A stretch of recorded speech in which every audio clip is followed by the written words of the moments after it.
Hello, Ahmed.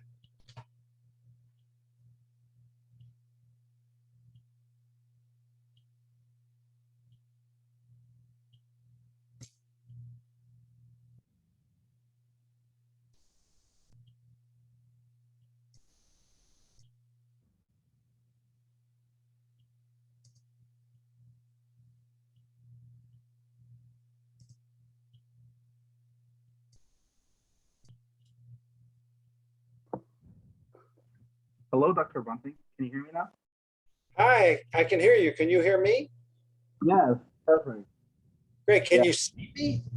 Yeah, I can. Oh, good. I can't see anybody, so that's okay. I All the think technology. It's a mystery. Hi, Kathy.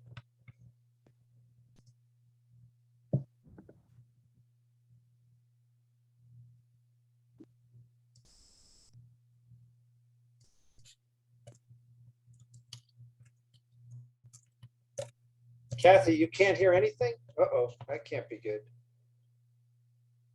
Ahmed, you can hear me, right? yes, I can hear you clearly. Okay, so let me just say.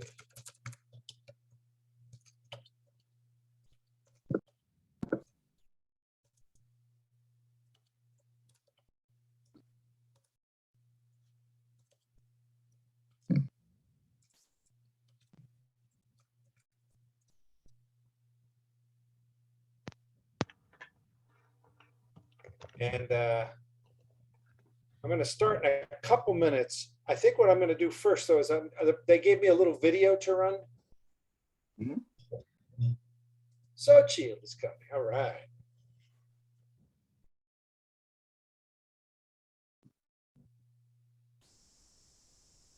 So Ahmed, maybe you can let me know if you start this little video. Let me know if you can hear it and see it. All right.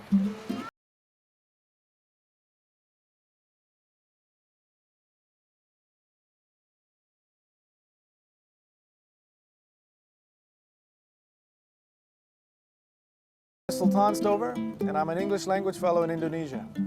My post is Ambon, Indonesia. It's the capital of the Maluku province, which is a series of islands far, far to the east. And that makes me the easternmost English language fellow in Indonesia.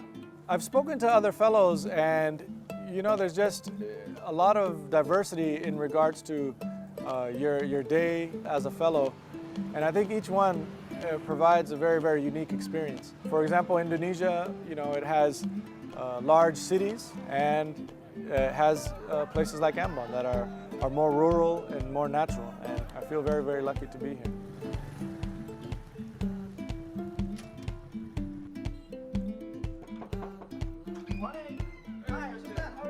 A typical day for me living in Ambon is maybe sometimes my counterpart will come before class and we'll talk about the day. He'll try to help me with my bahasa, and that's usually what will happen in the morning. Then either together or alone, I'll get on a motorcycle, which is actually a very new experience for me. It's actually a lot of fun riding a motorcycle through the city. I actually live on the opposite side of the island from where most of my classes are. And so I take the motorcycle, I take a ferry across the Bay of Ambon to the other side of the island where most of my classes are. Usually there's a lot of traffic on my way there, but when I get there, I just begin and teach my classes. Universitas Patimura has about 20,000 students. Most of the students are from the Maluku province. They come from all of the surrounding islands. The students of Umpati are actually very different from the students that I taught in New York. There's extreme eagerness to learn the language, as the understanding is that the greater your English capacity and the more English you know, the better your chances are at finding work and actually improving your social status. And so we actually have a great time. We go together in groups to sometimes have classes on the beach. Sometimes we go touring and they show me all the different wonderful places of Indonesia. And so not only have I developed a very fun relationship in regards to teaching, but also I've been able to have some great opportunities to get to know them. After teaching my classes at the campus PGSD, I usually stop for lunch at one of my favorite restaurants, which is the Room 88. They have this big white cooler, they open it, and there's fresh fish caught just that morning. And you actually get to choose which fish you want, and they will grill it up for you and serve it with a couple of sides. And it's actually really, really cheap, and it's actually really, really good. So I also work with American Corners, and American Corners is a library/event and presentation space in the university, and it's sponsored by the U.S. Embassy. There I do at least 2 presentations a month, basically on American culture, anything from holidays to music, anything that we feel is an important theme that the greater community would benefit from. In my spare time, there's actually a lot to do. One of the things I really enjoy doing is exploring the island.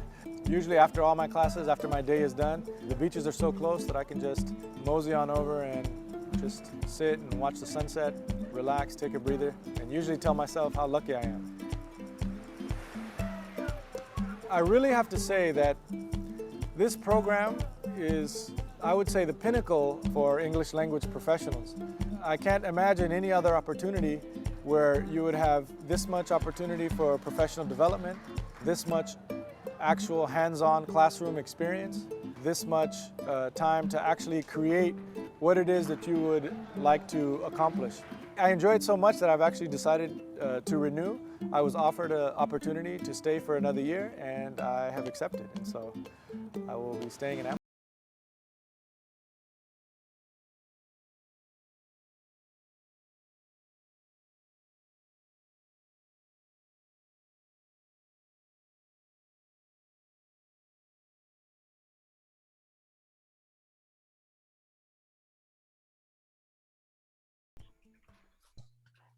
Well, good evening, everybody. Can you hear me okay? Yes. I'm hoping, yeah? Yes. Oh, wonderful. Hi, guys. I don't know quite how to set it so that people can just come in without me letting them in. So I may have to stop every now and then if some other folks come in. But hello, and I want to say good evening if that's where you are. My name's John Bunting, and I am happy to be given the opportunity to talk to you about the State Department's English language programs. As we're doing this, I can see the chat room, so if you have questions, you can pop them in the chat, or if you want, you can just shout them out, unmute first. And then we're just going to talk a little bit about the 3 different programs that are available, which are fellows, specialists, and virtual educators. So, as I mentioned, my name is John Bunting, and I was an English language specialist in a few different places, Mexico, Qatar, Tanzania, Turkey. I was actually also a fellow in the Dominican Republic a long time ago as well. And so I've been doing this for many years, and I love it. It's such a wonderful opportunity to really meet with people and share ideas. And also, you're working with great professionals, both the folks at the State Department and the RELOs. A RELO is a regional English language officer, and also the folks who are working locally. For example, I've done a lot of work in Mexico and in the other places. So this program, the English language programs, is actually, regardless of what you think about, U.S. policies and all that, this is such a wonderful program. It's through the Department of State's Bureau of Educational and Cultural Affairs. And sort of one of the goals is that the people that work here, the fellows, specialists, and virtual educators, support public diplomacy. And we do that by building relationships with teachers and students through English language education. And apparently, the State Department has over 50,000 participants that are engaged in this between, not that many fellows and such, but between the people that are having some sort of impact through this. And here, you guys can see my screen, right? Yeah, you can see the map here of places, 130 countries that have hosted English language programs. Oh, thank you, Sachin. And for a long time, they were almost all in person. And then, not surprisingly, about 2 years ago, they made a move to start doing virtual programs. And actually, the last two I've done are virtual. And you know, there are some cool things about it. You don't have jet lag, but you also, you know, you miss out on something. So the hope is that they want to get back to doing more in person again, but they're also going to be keeping the virtual programs. That also allows people to go places where there might be challenges, either cost or security wise. And the different colors that are set up here on those project locations, those are actually the different areas that have different reloads. So they're yeah, oh yeah, that's about right.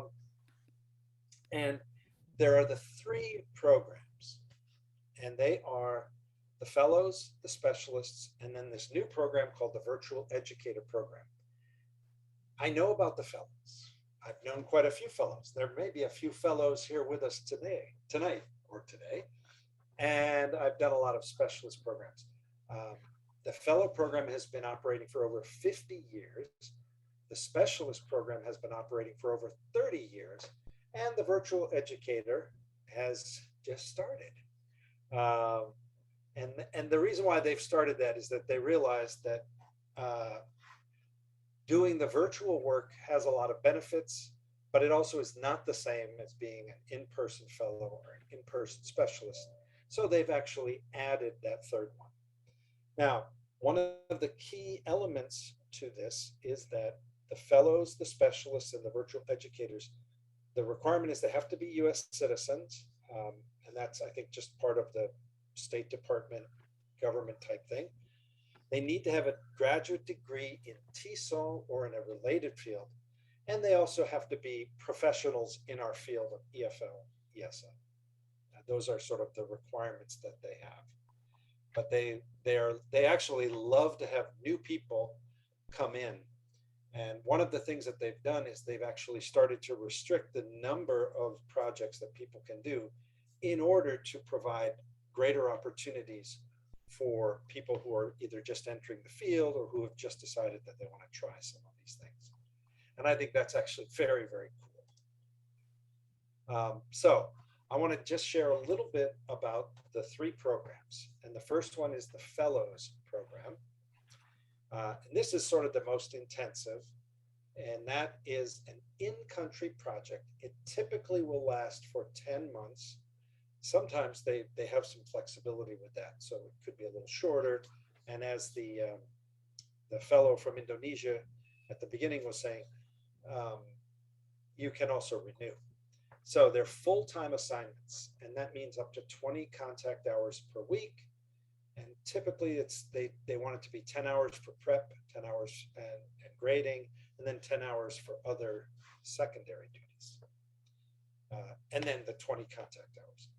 So that each individual embassy designs the projects for fellows, and they base it on what they hear from local resources. So one of the things that means is that if you have connections to a university in a country, you can talk to them, and they can actually reach out to the regional English language officer and make suggestions. For example, after I'd done a couple of projects in Mexico, one of the universities I worked with reached out to the Relo and said, we want John to come back and do this other project. And that worked out really well. Obviously, this is work in developing English language teaching capacity and trying to build mutual understanding through culture. And I think all of us, we know how valuable it is that, when we know each other and learn about cultures, it can lead to a lot of very positive things. Some of the projects will have direct teaching of English. A lot of projects have teacher training as well as regular teaching. And each fellow there are things that some assignments you're given, and there are things that you can create, but they have some similar characteristics.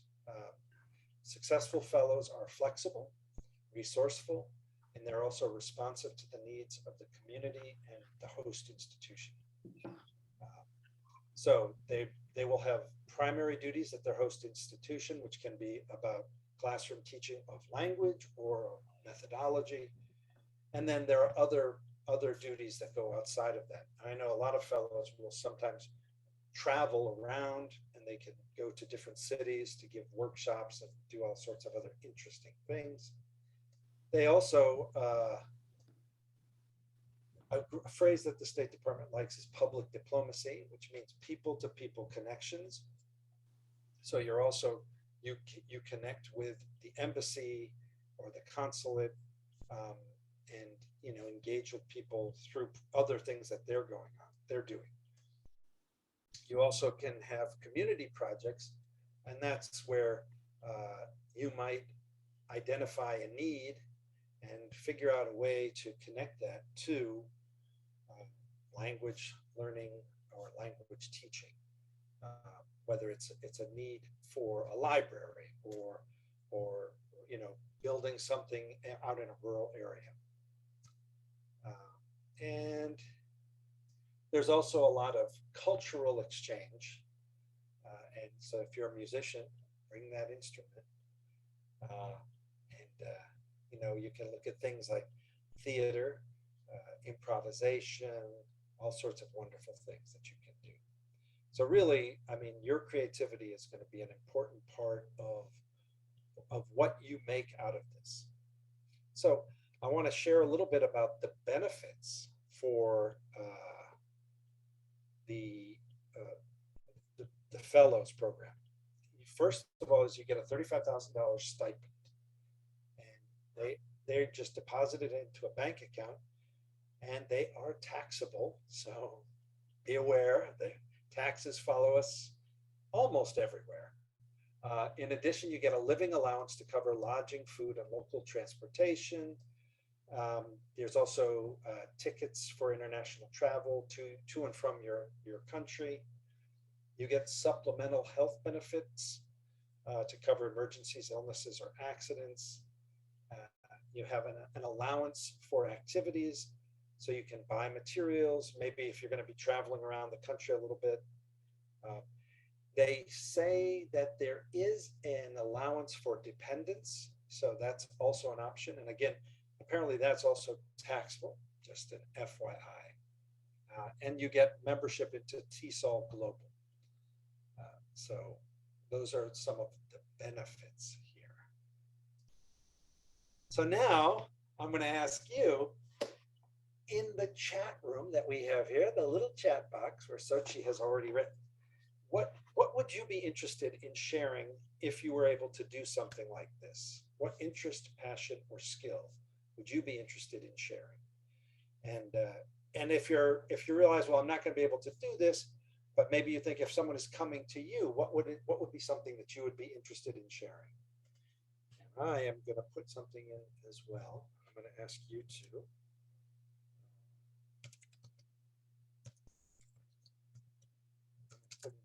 Oops, except for I can't spell, but that's music.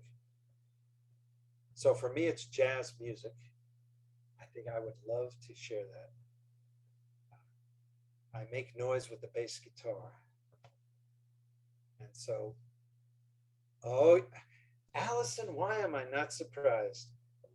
Allison is into the Red Sox. Was that the team? No. Oh, Kathy, yeah, poetry. Sochi, yeah. Culture, I think, is so important.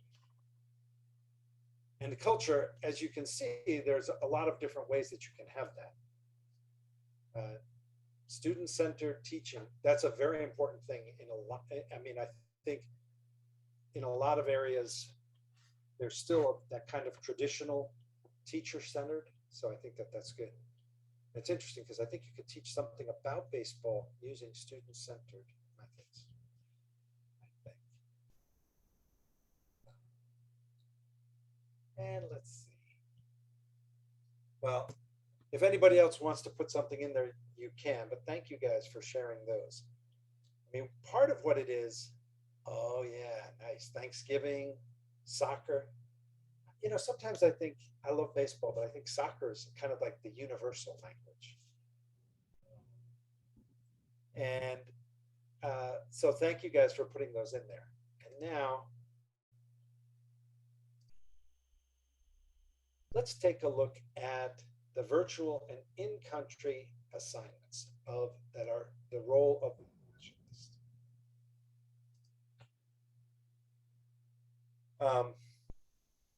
So this is the part I can really talk about because I've done this. I've never been a fellow. I know, Allison, you were a fellow, I think, right? Yeah. Yes. But I've done specialist things. So I'm going to get to talk a little bit about this. And it's for, you know, those of us who are in the field, and we serve primarily as consultants for short-term projects.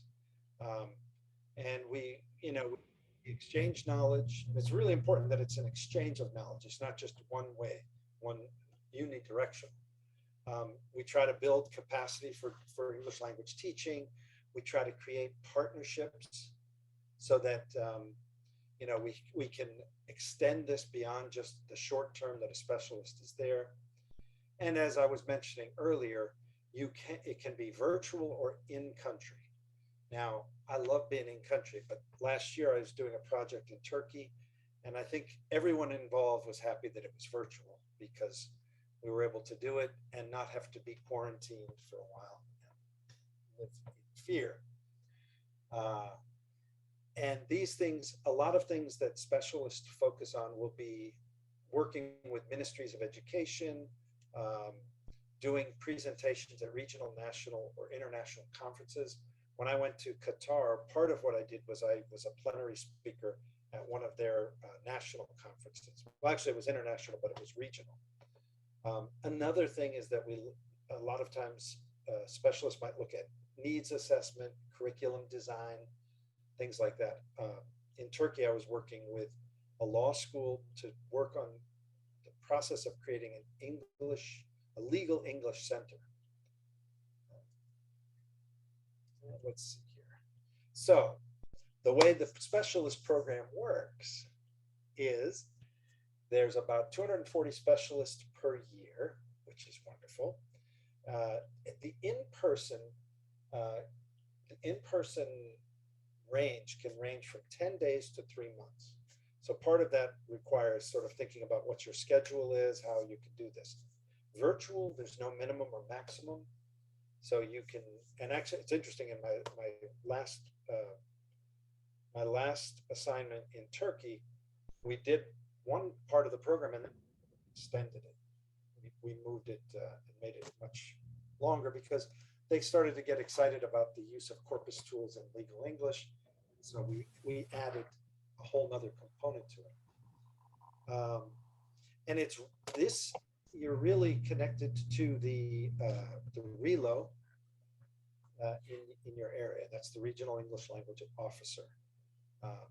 And you work on things like ESP, English for Specific Purposes, national curriculum development. Also, sometimes a lot of things could be about K through 12, or maybe if they're just starting, for example, an English program for lower grades or something like that. And one interesting thing that is new is that you get one project per specialist per year. And again, this is because the State Department really wants to expand the number of people who are engaging. So they're really eager to have new people come. And it's just a wonderful opportunity. I'm a big fan of this, as you might guess. And the benefits are, you get $250 a day, round trip airfare, health benefits. You get an allowance for food and hotels, and they take care of everything like that for you. One of the things that I actually really like about it, and then for virtual, you just get a $50 per hour thing. They don't pay for your Zoom, sorry. Um, but one thing that is really nice is you can also, they'll either give you or you can request extra funding to help build the library where you're going to be working. So for example, in Turkey, because we started working with corpus tools for English teachers, we asked for, and the Relo gave us an extra budget so that we could buy, I bought a bunch of books here, we sent them to Turkey so that their faculty could work on learning more about the benefits of corpus tools for teachers. And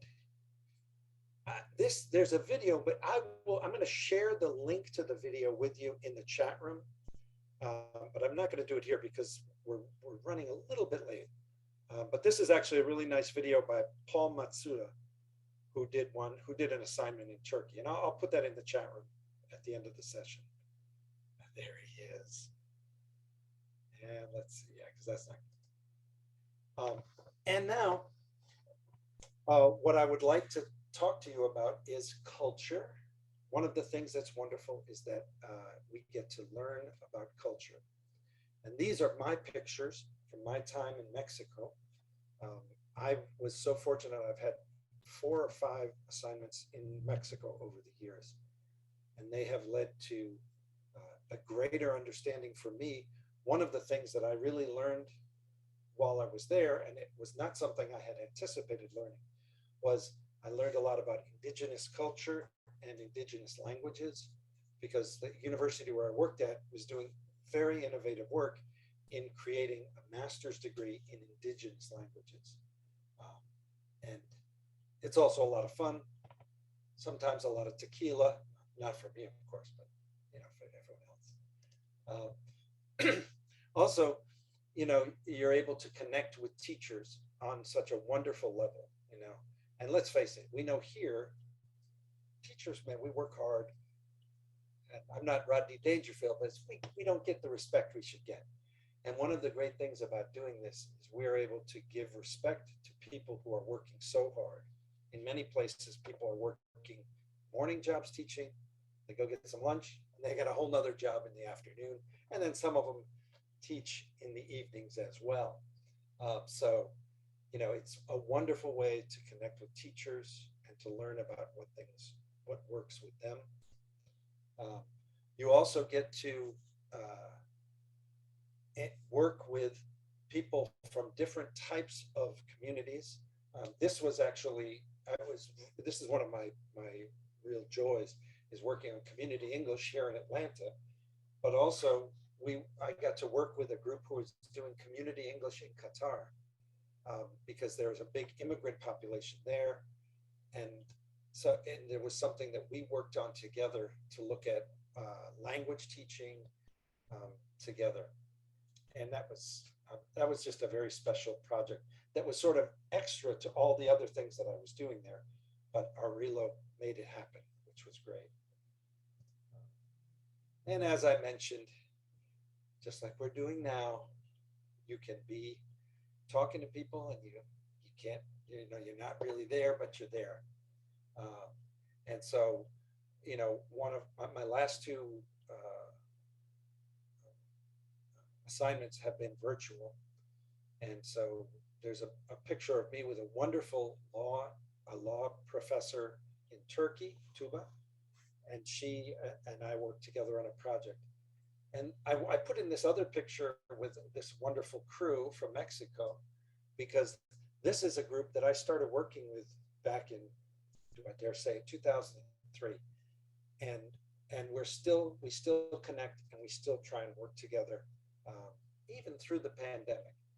So this is something that we've just done on our own, but it's because of the State Department program that I was able to make that connection initially. And then one of my favorite projects was, and I apologize, this thing got cut off. It says English for Health Professionals in Tanzania. And that was, again, we did this one virtually. but it was creating a whole, because the State Department is also working hard on creating online learning opportunities. So this was a way for health professionals, and we started in Tanzania, but we expanded it to all of Africa. So it became an English for Health Professionals MOOC, massive open online course where everybody was able to work together. And it was one of the most incredible experiences that I've had. I was working with a medical English teacher who was originally from Senegal. She and I worked together. We created the program, and then we got to meet doctors from every part of Africa. And then actually we had people coming from Latin America, a couple folks from Asia. We had over 300 people, and it's just a wonderful opportunity that I wanted to share with you. And then the last thing, so that's all my specialist stuff. And then the last thing I wanted to mention to you was the newest program, which is the Virtual English Language Educator program. These are also of varying lengths. They could be for a couple weeks. Others could go for an entire semester or even longer. By virtue of that name, virtual, you get to work at home with your own equipment, and with the use of digital engagement tools, they facilitate communication across borders and assist in improving English education around the world. I mean, this to me, to be honest, I don't know too much about it, but I think it's very exciting if you can stand to be on Zoom somewhere, which I think we all can. But it's a really wonderful way to expand what we can do. And it also, I think, the State Department, I think, is actually very open to people presenting ideas. Again, if you're able to connect with an international partner, if you know either someone in a ministry or someone in a university, let's say somebody in Nicaragua, you could connect with them, work with somebody there, and then go present that idea to the consulate or the embassy and get something going, which would be great. And so the virtual educators are essentially an online teacher, and it's often going to be using looking at language skills as well as methodology. And these things are designed to foster meaningful connections that can strengthen our relationships with people of other countries. And here's some of the details about this new project. They give you a stipend, $35 an hour. You also get some funding, pre-project planning, an activities allowance, and a membership in the TESOL global thing. So now this was scheduled to be from 7 to 7:30. And so I'm respectful of your time. But I would like to, I want to open this up to some questions. But let me just quickly just show you some of the ideas that they had here, different things that people were able to do, where you can do orientations, community of practice, online community events, master classes, conference grants. You get to work with the other international exchange alumni. So there's all sorts of things that you will benefit from as part of this program. And as I mentioned before, you need to have a graduate degree in TESOL or a related field. I would also argue if you have a lot of great experience, you can make an argument for them. And then they do require that you have to be a US citizen for these particular programs. And Edna's asking, the master's degree is what they are typically looking for, and you do not need to have a TESOL certification, no. So that is true. Although, all of it helps, and they look at sort of the totality of what you've been doing, and also what it is, your experience, because some of our some of the projects are going to be really focused on, for example, K through 5, little kids. Some might be with universities, and a lot of that. So, and they're going to look at the pool of people, and they want to see, they look at who looks like the best fit, and then they'll reach out to them.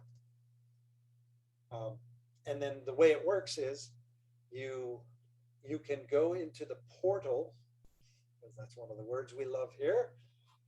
You create an application. The in-country fellows, they're open now for the 2022-2023 academic year, which will start August, September. The in-country and virtual specialists, the application is always open, and it's on a rolling basis. And the virtual educators, it starts March 1st. And then they'll start selecting people in May. And after you apply, your application goes through a rigorous multi-step review. And what I would like to do then is, if you guys can see that, and I'll put this in here too, just in case anybody is interested. www.ELprograms.org. Make sure I spelled that right. Yeah. And that's actually probably one of the best ways to find out more. And you can sign up for newsletters. You can also reach out to people like me. I mean, I'm someone who has experience. My good friend Allison Camacho has done a lot of these that I think has been, I know she's told me it's been wonderful for her. And let's see if I can do this. Thank you all for coming to join us. And if there are any questions, you can either pop them in the chat room or you can unmute. I don't mind that. I'm going to stop sharing the screen so maybe I can see everybody. Hello, everyone. So if anyone has any questions, you can put them in the chat room, or you can unmute, say hello. Because I know everyone here is a Red Sox fan. I have a quick question about. Hi, Ahmed. Yeah, okay. Thank you for the presentation. So, for the selection, do they choose like what country you're assigned to? I'm sorry, Ahmed. I'm having a hard time. Can you repeat that? Can you hear me now? Yeah. I was asking about like, who gets to choose the country you go to. Do you get preference, or how does that work? Oh, like choosing countries or being assigned to a country? Yes. Well, what happens, and also Allison can also help too, because she's worked in as a fellow, but certainly for the specialist programs, the institutions or the ministries in the country will send the requests. And then it all goes through Georgetown University right now. And so they will then reach out to people who are in the pool of applicants who have, for example, I've done work with Legal English. And the people in Turkey said, we want to have someone who can help us with a Legal English center. So they sent out a request to me and probably to some other people. I had to go do an interview with the people at the university. And then they ended up, yeah, okay, this guy will work. I've done others where they've sent out the thing. I've written back and said, yeah, I'm interested. And then they say, John, we like you, but you're not going to do it. We got someone else. So that's how the specialist program works. So you have to put your application in, and then when the assignments come up, they reach out to people. Allison, do you know about more about like for the fellows? Yeah, can you hear me okay? Perfect. All right, yeah, so I was a fellow many, many years ago. It was back in 2005 and 2006. And I remember at that time, and I don't know if it has changed, but at that time, we could pick some regions of the world that we were interested in. So for me, I was interested in South and Central America, and I was able to put that as my first preference. And then the second preference and a third preference. And they actually did send me to Mexico. So like John, I was very fortunate to be a fellow in Mexico for 10 months and I loved it. Yeah. And I believe, you remember it at the beginning of the presentation, I showed you that map of the world and there are the different colors. I believe those are their different regions that they have.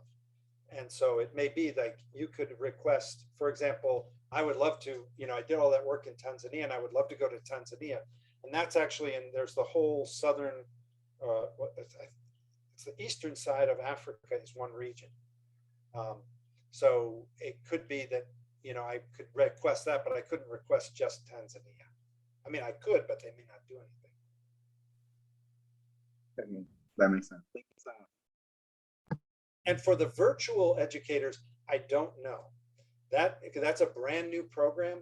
And that's something where you can reach out to the people at the ELprograms.org and find out, because they may be, if you express the interest that you have or this particular geographical or linguistic area that you're interested in, maybe they might make different choices. That to me sounds like actually a really, really interesting program. I have a question about the specialist program. And you said it's typically 10 days. Is that the typical amount of time? No, typically when it's in country, typically that's sort of the shortest amount of time. It can be up to a couple months. I see. And so, and you can also, what I've found in the past is they'll tell you, we want you here from this date to this date, because they got a conference in Guadalajara, and then there's going to be another conference in Mexico City, and they want you to be there for both of those, and then what's in the middle, you're going to be doing other things. Okay. Here, you can see my face here, but maybe you can see my face. Here I am. So I have another question, because I have a lot of experience with teacher training, ran an IEP program for over 21 years, and I've done a lot of the, English for special purposes that you're talking about, specific purposes. So what kind of accommodations? I mean, I suppose it varies from country to country, and I've been to, Southern Africa before, so I kind of have an idea of what's available or not. So what kind of accommodations do you normally get? What's been your experience with that? Well, for me as a specialist, they make it very nice. Mm-hmm. Yeah. It's been very, very nice. I mean, when I was in Qatar, I was in a hotel I would never have been in, because they treat you kind of like the way they treat the rest of the State Department. They want you to be in a place that's secure, and it's usually a lot more than I would ever spend because I'm cheap, but and I'm a teacher. Right. So usually they're in the best hotels where you are. Now, I don't know if for a fellow, I believe that you have to get an apartment, right, Allison? Yeah, so I remember this process. The partners we worked for the Secretary of Education in Durango, Mexico. They actually picked out 5 different places, and they were huge houses. And I actually came with my husband and my dog to Mexico, and they allowed us to look at the different places, but they had some very strict requirements of the homes that were chosen to make sure that they were secure. So Department of State, the relos, and everybody would work with these partners just to really make sure that we were in a safe area, that we were going to be okay. And like I said, I think my husband and I had it was like a 3 or 4 bedroom home with 2 bathrooms. It was very, very nice, and we were taken care of very well. Okay. I have one other. Oh, sorry. I just wanted to say, you have listed there supplemental insurance. What does your insurance from here work there, or is that you have to use a supplemental, or how exactly does that work if something happens while you are in that? Well, I mean, that's a good question. And I know, like for me, because I have insurance through the university, that insurance works. But the supplemental insurance, my understanding is, if for some reason they need to medevac you out or whatever that word is, like they'll get you out, they'll helicopter you or whatever. I mean, fortunately, I've never had to use any of that, but my understanding is it's pretty robust. And again, they're trying to just, they don't want anything to happen to anybody Right, of course. Yeah. that would really hurt the program. I do also remember that one of the things that I was pleasantly surprised about is, although it also made me nervous, is at the beginning of some of these specialist programs, I would go there and they would hand me this bundle of cash because they give you a stipend for every day. Mhm. And, you know, if you're there for 2 weeks, they give you the money for the whole 2 weeks. So then you have got to like run home and hide it. Hide it. Yeah. Now that may have changed too, because, you know, now everything is more, maybe they give you a credit card. Something more secure. Yeah, I've had that experience before in Europe, you know, and then you have to go buy something and you have like a bag of cash and you think, okay, Yeah. hope nobody knows I'm carrying this. Yeah. Yeah, but I think if you have not done this before, I think you should definitely explore it, because it sounds like you've got great experience. And I mean, and it's just such a wonderful way to meet people, and it's you know, it's feasible, you know. Right. Yeah, definitely interested in that. Thank you, John. And did Oh. you leave your email address at the beginning, or maybe No. I had it? I got this through the English USA. They were advertising this, John. Nice. Well, here, I put it in the chat room, Okay. because actually I think the only email that was up there was their There's a link. Yeah. fellow email or something. Yeah, but I'm at Georgia State University. Oh, okay. So you're near Cheryl there, I guess, from English USA. Okay. I know Cheryl. And Bessie, I'll put mine in the chat as well in case you have any questions about the fellow program. That would be great, Allison. Yeah, because, and I do think I mean, and one of the other elements to this that I really like is that the relos are really engaged. You know, I had my first hookah smoke in Qatar with the relo. So he took me to this nice place and we, you know, they had the hookahs. I'm not really a tobacco guy. I don't even know what it was, but it was fun. Hi, Haley. And one of the things that I do want to mention too is that, like, you know, Bessie said, you know, you've got a lot of years of experience with an IEP and with ESP. All of that is great, and that's one of the that's, you're somebody they would love to have. And they also they're also really open to people who have just graduated, who are just getting started in the field. You know, they want to have a real wide range of different folks. And they let people like me in, so it can work. And I also want to shout out to Xochitl in Nicaragua. Are you in Nicaragua right now, Xochitl? Maybe I don't know if she can hear me, but it's just wonderful to have you there. And Ahmed is here, and Edna, it's wonderful to have you here. Are there any other questions? Because if not, I think it's time for you all to continue with your evenings or your mornings or wherever it is. And I thank you so much for your attention. And my email is there, and Allison's email is there. So if you have any questions, please reach out, okay? Well, I have a question for you and Allison, if you have a couple minutes at the end. It's related to TESOL that's coming up and the relos. Okay, Because sure. I'm in charge of putting something together and we're looking for relos. Trying to find the relos? I'm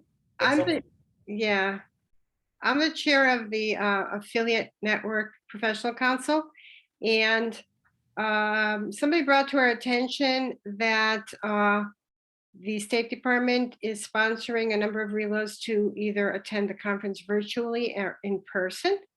So we have a leadership workshop on the 21st, and we wanted somebody to, you know, kind of talk about that and maybe have like a relo speak too. But so somebody sent me an email yesterday saying, do you know any relos? So I contacted somebody that I know at the State Department, but I haven't yet heard from anybody. So I don't know if either of you can help out. If you send me an email, I can put you in contact with a couple of the relos that I've worked with, Okay, and they move around too. So one of the guys Yeah. was in Turkey, but I'm not sure if he's still there or not. yeah, well, because we need somebody that's gonna actually be there, because I guess that there are gonna be a lot that are gonna be virtually there because they're being funded. But we wanted somebody who was gonna be there in person. Yeah, yeah. So, Well, I can give you, and if, you know, I can give you the names and emails of a couple folks, and then they could probably help you find someone. okay, that's good. Well, thank I- you. I don't know if there's any information. I remember Education USA always had that conference in particular had many relos attending, and I'm not sure if they're listed on the website there as well, but that might be a place to search. Education. All right. Well, thank you both, and I will be looking at the site and definitely applying, and I'll ask you any questions that I might have, okay? Good. All right, thank you, everybody. Thank you. Bye-bye. Haley, please apply. Haley, apply. Ahmed, apply. Okay, I'll apply. Edna, please apply. Thank you. And Sochi, I know your internet's bad, but it's so good that you're here. Thank you. Let's do something for Nicaragua. Bye, everybody. Bye. Nice to see you, John. It's great to hear you. Bye. Bye. Bye. Everything going okay there? Yes, everything is good. So I am interested in this program. So I would like to read about this and I would like to apply if I have the opportunity. So I don't know. Okay. Yes, Well, everything is good. Nice to see you, and I am happy to see you again. So I remember when I come to, when I when I traveled to Georgia. So it was a really good experience. I think 4 years ago, maybe. I know, isn't that amazing? Yes. Wow. Oh boy. Well, listen, it's wonderful to see you. Email me with you if you have any questions. We'll try and figure something out. Okay. Okay. Thank you so much. Nice to see you. Bye bye. Bye.